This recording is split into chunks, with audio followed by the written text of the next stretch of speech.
Welcome to the Geekcentric podcast, and welcome to our spoiler-free review for American-Born Chinese. Everything is more connected than you think.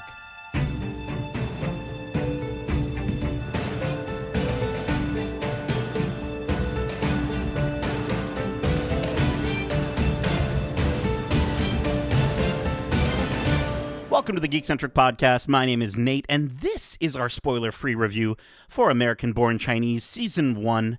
Special thanks, as always, to our friends at Disney Studios Canada for letting us watch this season early for review. My name is Nate, and if you're joining us for the first time, we are Geekcentric, a podcast focusing on the world of movies, TV shows, games, toys, and collectibles, and all things Geekcentric.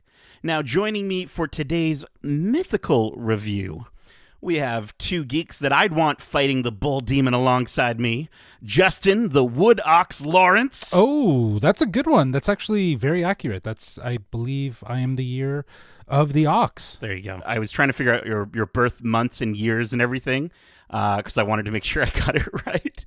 And joining us, we also have Darcy, the Water Monkey Hudson. Also very appropriate, I think. I like it. Do you spend some time in the water? I mean, growing up in Canada, you spend your summers at a cottage, so I'm no stranger to splashing about in water. There you go. I think you guys would like mine. I'm a metal horse, which is freaking dope. Sometimes I feel like a metal horse. But guys, this is such a delightful show that we're going to be getting into here. Guys, it's AAPI Heritage Month. By the way, and I wanted to mention, just for those listening, Disney is celebrating by adding the Asian American Pacific Islanders collection, which highlights some honestly really fantastic movies and shows from Asian creators and artists featuring Asian casts and characters telling stories from their cultures. And instead of highlighting all of them in a big list, I'd encourage you to go check it out. You can get there. It's kind of tough to find. You just have to go to search, and then it should show up in like the Explore section on Disney Plus. But it's been a while since we've done a This Week in Geek episode. And so normally we do like a whatcha, which is what you've been watching, but I'm going to put a little spin on it. And I've tasked you guys with taking a look at the collection. I want to know what is maybe one thing that you'd recommend from that collection for our listeners. I mean, my biggest connection as I was flipping through that browse tab you were talking about, I realized a lot of these animated movies from like focusing on that culture seems to be right up my boat. I mean, Raya, The Last Dragon, and Big Hero 6 are two standout stories told from that point of view, in my opinion. And again, the animation seems to be killing it. I mean, look back to Lilo and Stitch. Disney has always done the American Asian Pacific Islanders well in animated form, so I love it. The animation is where you gotta go for sure. Totally. Yeah, I think it's a toss-up between something like Turning Red, that is very familiar because it is Toronto-based, but it's also, a immigrant story and talking about what life is like dealing with your cultural identity amidst a new culture. Mm-hmm. And I think that it's handled really well. But also with that, I think, we talked about the similarities between Turning Red and Ms. Marvel. I think Ms. Marvel is another show that very much explores that, but is also, much like this show, is using the hero's journey as a method of understanding one's identity through the cultural lens. So I think that both of those do really talk about, cultural identity in a very honest way that I think no matter what your background is, you can relate to it, I think, in a lot of ways. Totally. I think Miss Marvel, when we were going through our watch club for Miss Marvel, it was one of those where we just said they are doing this right. They are nailing the execution on just representation, but also everything you just mentioned, Justin. And I think this is another series that also is doing it right, and we'll obviously get into it. For my pick, though, I went with a deep cut. I'm going to recommend a Pixar short. It's only 7 minutes. I rewatched it today. It's called Sanjay's Super Team, and it's by Sanjay Patel. It's about a little kid who's watching like Saturday morning cartoons, and his dad tries to like draw him into the Hindu tradition, and then he goes on this like imaginary adventure where he sort of imagines the deities from his dad's teachings, the gods, to be sort of these superheroes, the superhero team, and it's, I think it's funny because I think Pixar always finds a way to make me cry, but I'm sitting there, I'm welling up as they're sort of learning about each other's worlds, and they kind of come together, and it's a really, really beautiful story. So definitely check out Sanjay's Super Team. And it's based on Sanjay Patel's life. Like you get to see a little picture of him at the end where he's like a little kid with his dad, and I was like, oh, really hit. But let's get into American-Born Chinese, based on Gene Luen Yang's groundbreaking graphic novel that chronicles the trials and tribulations of a regular American teenager whose life is forever changed when he befriends the son of a mythological god. This is the story of a young man's battle for his own identity, told through family, comedy, and action-packed kung fu. Hell yeah. American-Born Chinese is a Disney Plus original series produced by 20th Television. Emmy Award-winning writer and producer Kelvin Yu serves as executive producer and showrunner. Destin Daniel Cretton, who you'd know from Marvel's Shang-Chi and the Legend of the Ten Rings, directs and serves as executive producer alongside Melvin Marr and Jake Kasdan. These Kasdans keep popping up in the things I like. We also have Aaron O'Malley, Asher Goldstein, and Gene Luen Yang himself also on the team. The series stars Ben Wong, Academy Award winner Michelle Yeoh, Yeo Yan Yan, Chin Han, Jimmy Liu, Academy Award winner Ke Huy Quan, Sydney Taylor, and Daniel Wu, and features Rosalie Chang, Poppy Liu, Ronnie Chang, Jimmy O Yang, James Hong, and Academy Award nominee Stephanie Hsu. I mean, it's such a stacked cast. It premieres Wednesday, May 24th, 2023, which is today, if you're listening to this on the day that we've uploaded. So you can go check it out right after you listen to this review, or listen to this review. Maybe you've already watched a few episodes. Let's get right into this. We're going to start with what worked, and I want to kick it over to Darcy to tell me what worked with you for this first season of American-Born Chinese. I mean, I loved it a lot faster than I thought I would. I mean, getting into it, I was kind of like not sure what to expect. I mean, the idea of a mythical adventure with a high school kid, definitely at my boat as a fan of anime and other stories that follow that through line. But this show seems to, the way that it feels like an anime. The fight scenes are so over the top and exaggerated, yet fit so well into the storyline. Everything about that, I think, was what worked for me so well, is the way they used the fights to tell stories, it was incredible. I was on the edge of my seat for almost the entire series. I loved it. Yeah, absolutely. It's I think the combat or the martial arts is, you mentioned how it's sort of like a storytelling aspect to it as well. And I love that they kind of found a way to you get a fight in every episode. So each episode we do get a fight. But also the fact that they tied it into the characters as well. There's sort of this Aikido style with Michelle Yeoh's Guan Yin, the goddess of mercy, where she's sort of avoiding and not really fighting. The bull demon has like a head-on approach, and then there's even like a drunken master style of fighting in the show. And it's so smart how they tie their fighting styles into the characters, and their portrayals is really, really well done. Yeah, you know what? Like for me, I think what really hits is the narrative of this story. It explores themes of identity and the challenges faced by individuals caught between two worlds. And what's great is that it's not just our main characters of Jin and Wei Chun. It's Jin's parents. It's the Monkey King, and dealing with the bull demon as well. Like, it's all kind of tied together, and it's intertwining perspectives and delivering a compelling narrative while shedding light on the experience of the Asian American community. So for me, that was a huge hit. I think that was a thread that kept me hooked the entire 8 episodes. The series does really commit to these themes, and it really does play out in a very entertaining way. You mentioned committing to the show. I sat down expecting to watch, I'm going to watch 2 episodes and then I'll dip. I watched all 8 in like one sitting. And I love how Jin is like a geek.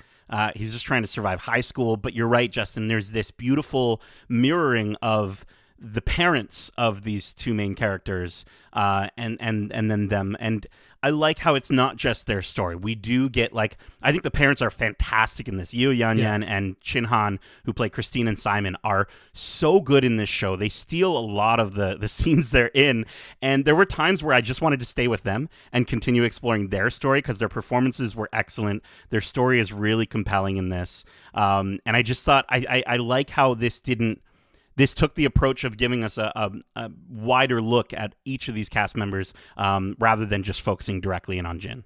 I think it's very generational too, right? It's understanding where each of these generations are. Jin is obviously our main character, who is the Chinese American teenager struggling to fit in and, is at odds with his parents and what success looks like. And mirrored to that is Wei Chen's story as the son of the Monkey King, who's on a destined quest and is yearning for acceptance from his father through that quest. Right. So it's very similar, and I appreciate their commitment to that. And I'm talking about some, like, I guess, heavy stuff, but it's not all super serious. It often uses humor and lighter moments to create a very well-rounded show. It's all masterfully handled in this series. I really did enjoy that. Mm-hmm. I mean, I think it's funny, like you were talking about how a lot of the parent stuff, the generational issues are heavier and stuff like that, but they'll follow up these scenes with, these mystical beings interacting with our world, and just the way they do it is just, again, so much fun. It brings a smile to your face, even though they've just discussed such a heavy topic. They pulled it off so well. And it's crazy how, it's a coming of age story, but you're right, it blends the Chinese mythology, and it doesn't, there's serious moments, but at the same time, it doesn't take itself overtly serious with the Chinese mythology part of it. Like, these characters in one scene are going to look like gods, and then in another scene you'll sort of see them a little bit more on Earth, and they're down to earth, and but it never comes off as cheesy or campy. One of the things that I kind of, when I was going into this, I was like, oh, okay, here we go. This is going to be like a Cobra Kai style thing. And I was so delightfully surprised. Not that Cobra Kai is not great, but I was so delightfully surprised that they never went overtly cheesy and goofy. I will say the costuming might not work for everyone, but I think it's better than them trying to do rough CGI characters on a television budget. There's a bottleneck episode that's themed like an 80s style Chinese movie, which is absolutely perfect for the costume. Standard episode from the season good. For me. So good. And the costuming works because it looks like the entire time I'm kind of like, this is reminding me of back when I was a kid, seeing these sort of costume characters. But that episode, from its staging, from the way it's set up as like a sort of just, takes place in one sort of set experience, it's very reminiscent of soap opera style show.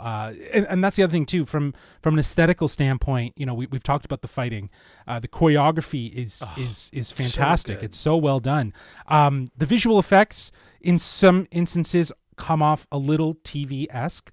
I think it was the first episode where we see a lot of red trees. It was clear that those trees weren't actually red, that they just dialed in the red. And I think that's just, you can see the layers of production quality throughout. So, the choreography was definitely amplified. It was elevated. It was some of the best choreography I've seen in television. Absolutely. I think, I couldn't think of anything else that would have topped it. But to your point, as you were mentioning before, Nate, the way that, we see these mystical characters come in with their fighting styles, and how it's represented. Like, I just think of, the pig character, Pigsy, which was awesome. Yeah. And that fight sequence was pretty funny. And I think that's the other thing too. It's like, obviously they're fighting, there's action, there's this sense of seriousness, and some of them have that, but there's also a comedic touch to some of them as well. I think of Guan Yin's battle with Bull Demon in her apartment, which was just more of like a ballet, and featured some lighter moments throughout the choreography. Again, the way they found ways to, going back to what I was saying before, implement humor into this so that it's not necessarily so taking itself seriously, but there's some really serious stuff that goes on in this that makes you question sort of like society and how society perceives things. Ke Huy Quan's story as Freddie Wong throughout this series is handled really well, and with a real sense of authenticity that feels true to Ke Huy Quan's story. It's really well done. Again, it's just so great to see Ke just everywhere. I want to see more of him. And I think he brings such a level of sincerity and authenticity to anything he does that it just inherently feels connected to him. And I think most importantly, this character in this show feels like it's ripped right from his own backstory. Yeah, I agree. Like, I think, there it's this sort of meta narrative. There's this beyond repair sitcom show that Ke is playing, sort of this main character, and right off the bat, the you sort of see in the world, in Jin's world, in his high school, kids are talking about it as if, they're laughing, but is it problematic? And you're right, Justin. It's short round with Indiana Jones, right? And I think it's even like visually represented in his aesthetic. It's like a hybrid of short round and Dada, like both two iconic characters he's played in Indiana Jones and the Goonies. So it's very interesting, like you're saying, the meta quality of the story, and it feels very purposeful in the show, and it's very compelling. I think it's a layer that is smaller in comparison to the larger narrative, but it still connects back to the larger narrative as being about finding who you are and identifying your destiny. So good. Yeah. I think there is so many things narratively that they get right. I think stylistically as well. There's little details. There's Easter eggs in every single episode. It makes you want to watch them again and again because, I'm not going to spoil all of them, but there is, in the episode where we meet Pigsy, we can see Pigsy written out on the fridge in the Wong's house, right? Or like the school's mascot is a crane, which is an important detail for Wei Chen's character. Little things like that, just they add even more fun to each episode. And this show is a everything everywhere all at once sort of almost reunion with Michelle Yeoh, Ke Huy Quan, James Hong, Stephanie Hsu all in the cast. And yeah, I think honestly, it's such a stacked cast. I think the highlights, though, for me, were the scenes with the actors that are recognized by the Academy in this show. I think any of those scenes were immaculate. Yeah, I think that, it goes without saying that the show is about Jin and Wei Chen, but you have such an outstanding supporting cast that helps to elevate this show. And yeah, you're right. It feels like a Everything Everywhere All at Once reunion, but I also think it's capitalizing on the success of what that movie did by celebrating the outstanding Chinese cast that is working in Hollywood and bringing them in to help tell a new story that actually draws a lot of parallels back to Everything Everywhere All at Once, in my opinion. I think that, Michelle, Ke, Stephanie, James Hong, and even Yeo Yan and Chin Han, they are also well known for other things outside of this show. They bring them the best of themselves to this show. So the entire supporting cast outside of Jin and Wei Chen, it's immaculate. It's great performances across the board. Absolutely. Mm-hmm. Yeah. Before we get into what didn't work, was there anything else that we're obviously all pretty high on this show? Was there any other things you wanted to mention that really worked for you before we kind of talk about some negatives? Yeah, I just wanted to call out the music. I think there's a good mix of, great hip hop tracks that feel very contemporary and very of today's audience, but there's also a really nice score. I know, Nate, you and I were talking about it. I think the score has a little bit of a callback to those Hong Kong style films, but also it helps to drive the tension. It helps to drive the mystery at times. It stood out to me in some instances as being its own character when you heard it kind of trickle through. And I really did enjoy it. I also liked how it was used as a bit of a mechanism to highlight cultural differences. There's a scene in the first episode where we see Jin's mom driving and you hear this sort of operatic Chinese melody, and she's kind of singing along with it. And then when she drops him off at school, they immediately cut, and it's such a hard cut from that scene to the high school scene, and it's used with contemporary music. And I think, I don't know, I think it was used intelligently at times and really does highlight what the larger themes of this show are. Mm-hmm. I especially liked how throughout the course of the show, the whole soundtrack was evolving. Like you mentioned how earlier on it really was this divide between, home and school for Jin mainly. But as we go through the series and as we explore his identity and where he stands, we see that soundtrack evolve as well. And again, I loved how much it was something I was noticing. And normally I'm not the biggest guy to listen to a soundtrack or pick it up, but the way that it was used in the show really helped show the changes that all these characters are dealing with and going through. It was so well done. Yeah, and they use a lot of the tracks as well to sort of lead into the credits after each episode. And I remember Darcy, we reviewed Blockbuster, and I remember you and I were like, whoever's picking the tracks for the end of the credits, that was probably the best part about that entire show. Rest in peace, Blockbuster. I think so. But I will say the same for this show, and thankfully it's attached to a really good show. As far as what didn't work, I'm sure we'll probably be a little bit lighter on this. I will say for me, I did find that at certain points, the decisions of some of the characters that they make and the reasoning behind them, because of the sort of mythological nature of the story, did feel a bit too simple. And I get that that's by design, but I felt it also caused some of the progression of the characters, sort of how quickly they sort of believe in what's going on around them, is a little bit too fast for me. And I was kind of like, that was the only part that sort of took me out, where I was just kind of like, oh, we're already on board. Okay, here we go. Yeah. I'd have to agree. I feel like the pace of this show was lightning fast. They were moving on. Each episode was a new story and a new focus as they kept going through the series. And I feel like because of that, we were getting a lot of these quick decisions shoehorned in that we're just supposed to believe. And I did enjoy the story overall, but like you were saying, Nate, I was left questioning some things at times, and I feel like that was just because they had 8 episodes to tell the story and really wanted to move it along. So yeah, it's weird how sometimes we complain about how slow a pace is, and then complain other times when the pace is too fast. So too fast. Apparently we can't right. Yeah, we can't find that just right spot apparently.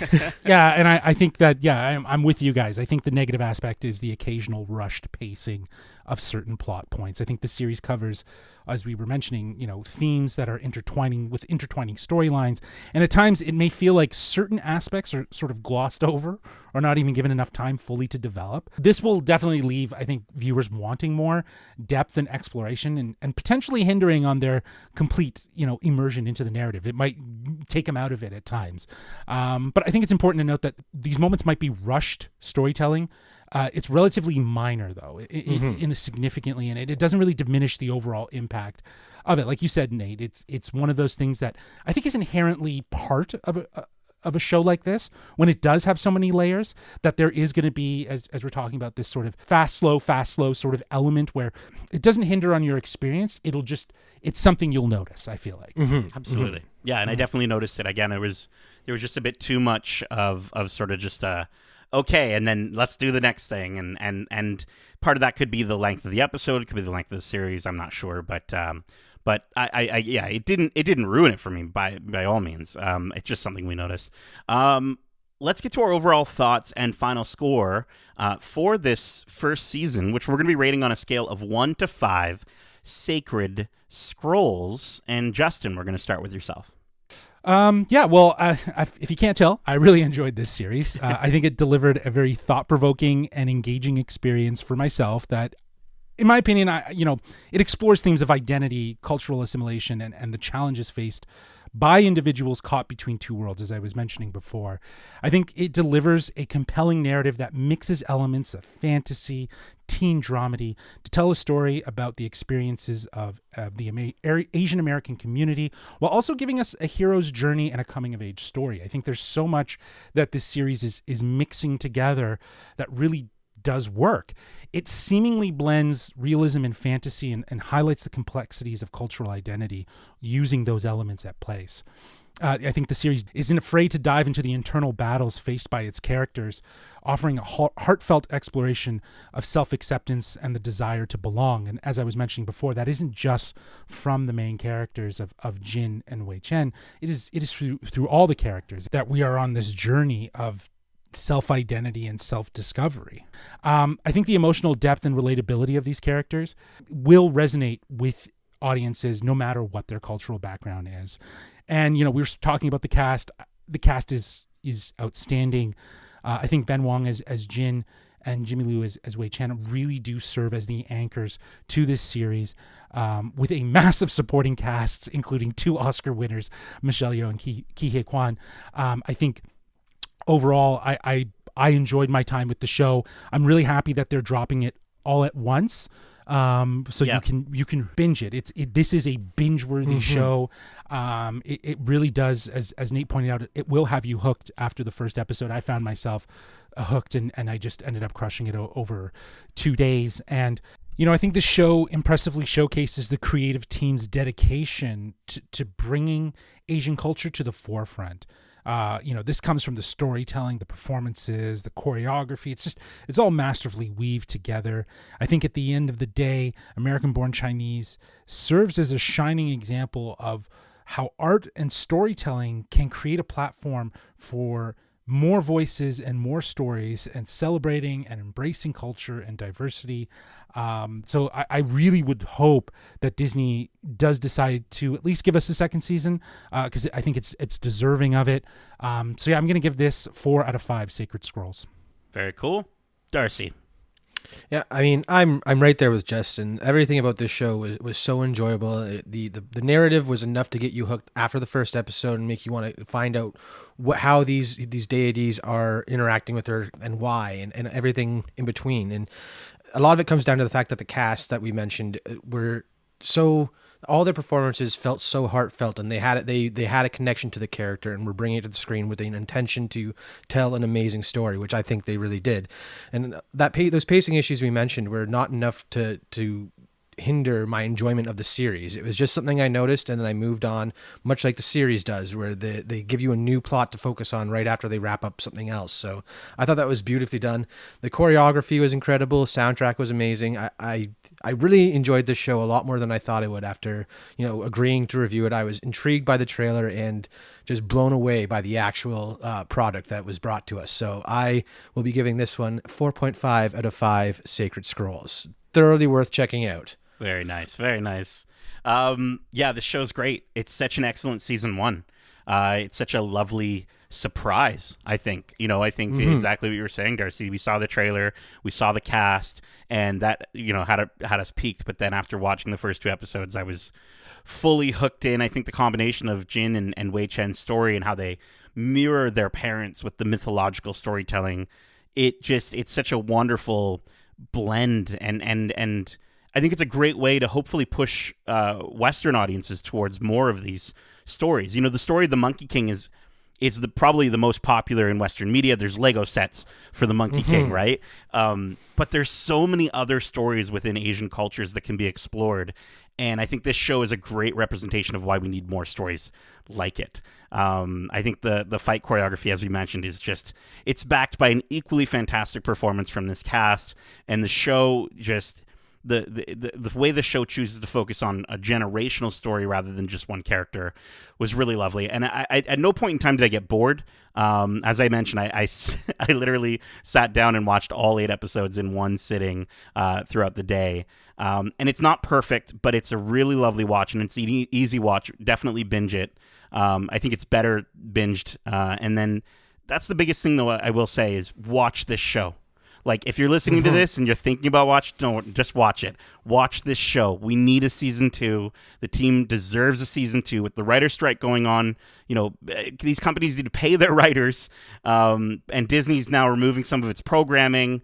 We got to tell Disney what we like, and I really think you're going to dig this show, so watch this show. I'm giving American Born Chinese a very solid, season 1, a very solid 4 out of 5 Sacred Scrolls. That is it for our review of American Born Chinese Season 1. We hope you enjoyed it, and if you did, make sure to subscribe to us wherever you like to listen to podcasts, if you haven't already. And if you want to write into the show with your thoughts on this series or any of the shows or movies we cover, well, I'm going to do like a crane kick over to Justin to let you know how you can reach us. They can reach us at wearegeekcentric@gmail.com. That's wearegeekcentric@gmail.com. or they can reach out to us on Twitter at GeekcentricYT or on Instagram at We Are Geekcentric. On Instagram, we've got some Little Mermaid Canadian premiere coverage. I had the chance to have a quick little tiny conversation, but a very geek-centric conversation with Jacob Tremblay, the voice of Flounder. So definitely check those out on our Insta and on our TikTok, which is at We Are Geekcentric on both. We also have a ton of other great episodes covering the latest in movies, TV shows, including our recent spoiler-free reviews for The Little Mermaid, Fast 10, Family, Guardians of the Galaxy Volume 3, and Star Wars Visions Volume 2. We have a ton of interviews out now, like our most recent interview with Sean Gunn and Chakudi Awuji from Guardians of the Galaxy Volume 3, which you can check out here on your podcast service of choice or over on YouTube at youtube.com/geekcentric.